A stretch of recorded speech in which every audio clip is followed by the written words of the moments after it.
Hello and welcome back to my channel. I'm absolutely delighted you've decided to spend some time with me today because we're going to tackle something that affects nearly every single one of us: overthinking.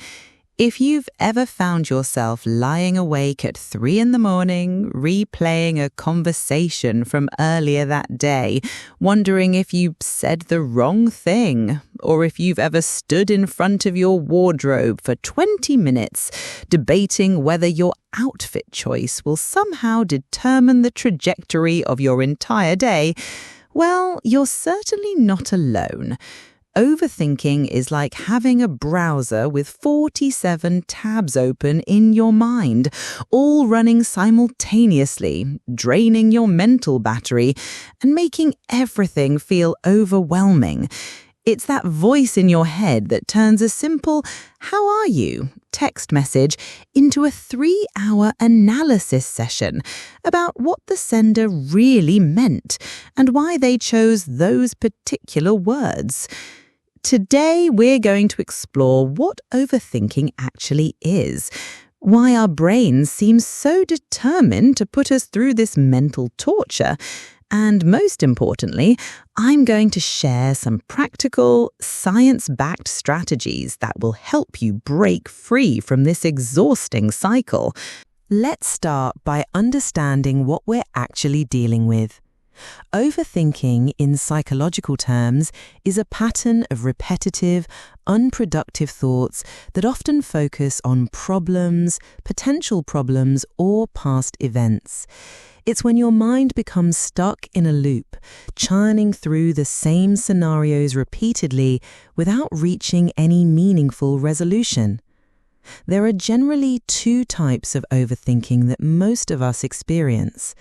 The first is rumination.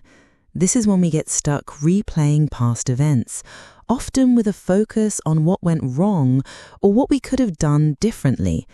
You know that feeling when you keep thinking about an awkward moment from last week's meeting, or when you can't stop analyzing why your friend seemed a bit off during your last conversation? The second type is worry or anxious overthinking, which focuses on future scenarios. This is when your mind starts creating elaborate disaster scenarios about things that haven't happened yet and quite possibly never will.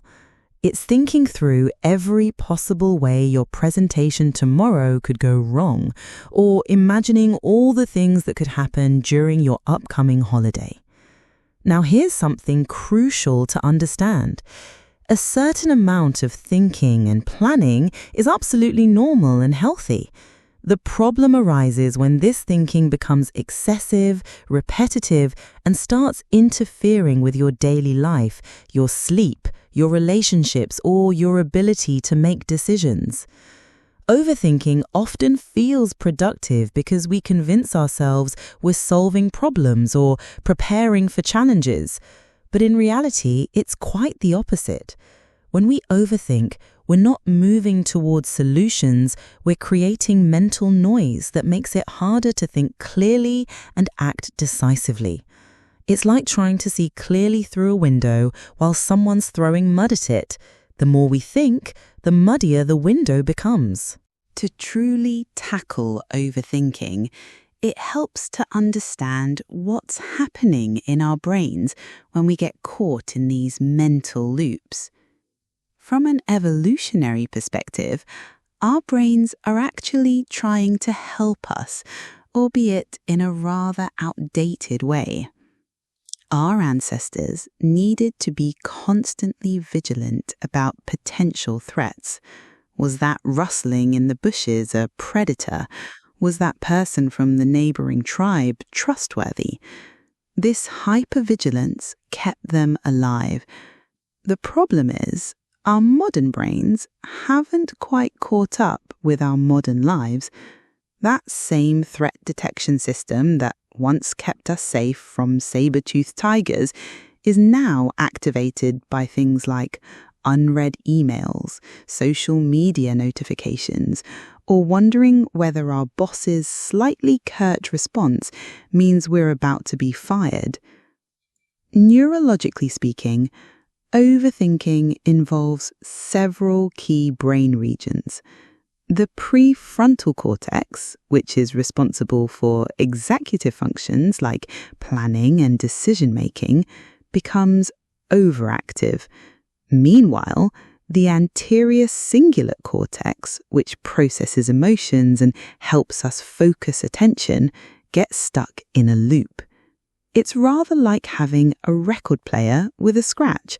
The needle keeps jumping back to the same spot, playing the same few bars over and over again. Research has shown that overthinking is closely linked to increased activity in what scientists call the default mode network, a network of brain regions that becomes active when we're not focused on specific tasks. This network is associated with self-referential thinking, which explains why overthinking often involves thoughts about ourselves, our actions, and how others perceive us. There's also a strong connection between overthinking and neurotransmitters like serotonin and dopamine. When these chemical messengers are out of balance, it can make it much harder to break out of repetitive thought patterns. This is why overthinking is often associated with conditions like anxiety and depression. Interestingly, research has also shown that overthinking can actually change the structure of our brains over time. The more we engage in repetitive thought patterns, the stronger those neural pathways become. It's like walking the same path through a field every day. Eventually, you create a well-worn track that becomes the easiest route to take. But here's the encouraging news. Because of neuroplasticity, our brain's ability to form new neural connections throughout our lives, we can literally rewire our brains to think differently. Every time we choose a different response to overthinking, we're creating new neural pathways and weakening the old ones. Now that we understand what we're dealing with, let's dive into some practical strategies that can help you break free from overthinking patterns. I want to emphasize that these aren't quick fixes. They're skills that require practice, rather like learning to play an instrument or speak a new language. The 5-4-3-2-1 grounding technique. When you notice yourself spiraling into overthinking, try this sensory grounding exercise. Name 5 things you can see around you, 4 things you can touch, 3 things you can hear, 2 things you can smell, and 1 thing you can taste. This technique works because it pulls your attention away from your thoughts and anchors you in the present moment. Your brain can't be fully engaged in catastrophic thinking whilst it's actively processing sensory information. The 2-minute rule. Give yourself a strict 2-minute window to think about a particular concern. Set a timer if necessary. When those 2 minutes are up, you must either take action to address the concern or consciously choose to let it go. This prevents you from spending hours churning over the same issue without making any progress. Write it down and walk away. Sometimes our thoughts feel so important and urgent because they're swirling around in our heads with nowhere to go. Try writing down exactly what you're thinking about. Be specific. Often, the act of putting thoughts on paper helps you realize that many of your worries are quite vague and abstract. Once you've written them down, physically walk away from that piece of paper. You're not ignoring your concerns, you're simply giving your mind permission to focus on other things. The "so what" challenge. When you catch yourself overthinking, ask yourself, so what if this thing I'm worried about actually happens? Then keep asking, so what, to your answers. Often, when we follow this chain of thinking to its logical conclusion, we realize that even our worst-case scenarios are manageable. This isn't about being cavalier about legitimate concerns. It's about putting things in proper perspective. Scheduled worry time. This might sound counterintuitive, but research shows that setting aside specific time for worrying can actually reduce overall anxiety and overthinking. Choose a 15 to 20-minute window each day, perhaps 6 p.m. to 6:20 p.m. as your designated worry time.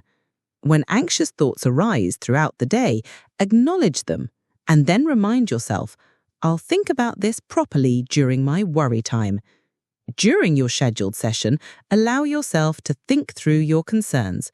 But when the time is up, it's up. The action versus rumination test.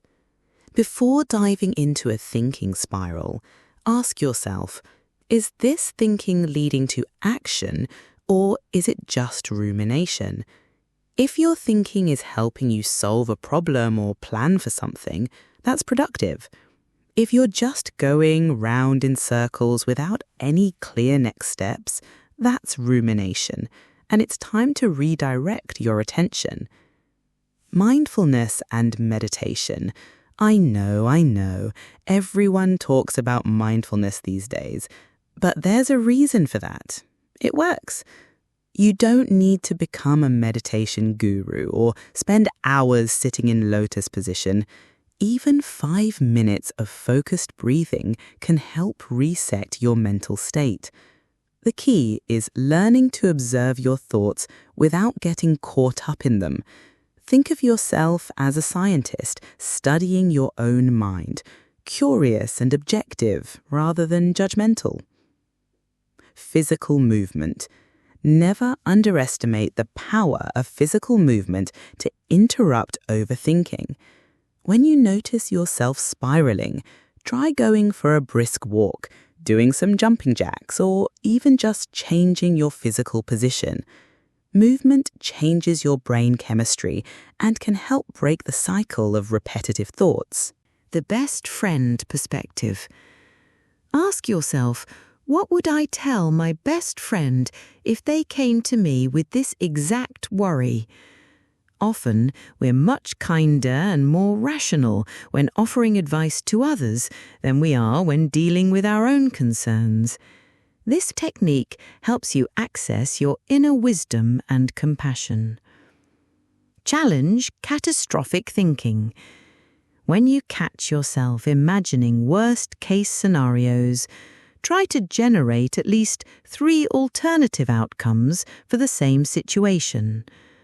Include at least 1 neutral outcome and 1 positive outcome. This isn't about being unrealistically optimistic. It's about recognizing that there are multiple possible futures, not just the catastrophic one your anxious mind is fixated on. Stop overthinking isn't just about having techniques to use in the moment. It's also about building overall mental resilience so that you're less likely to fall into these patterns in the first place. One of the most powerful things you can do is develop what psychologists call metacognitive awareness, essentially thinking about your thinking.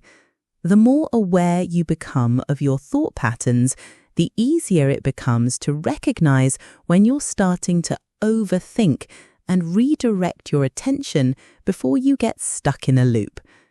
Regular exercise, adequate sleep, and good nutrition all play crucial roles in maintaining mental clarity and emotional regulation. When we're physically run down, our brains are much more likely to get stuck in anxious or repetitive thought patterns. Building a strong support network is equally important. Sometimes the best way to stop overthinking is simply to talk things through with someone you trust. Often, an outside perspective can help you see situations more clearly and realistically. Practice self-compassion. Many people fall into overthinking patterns because they're extremely self-critical. Try speaking to yourself with the same kindness you'd show a good friend.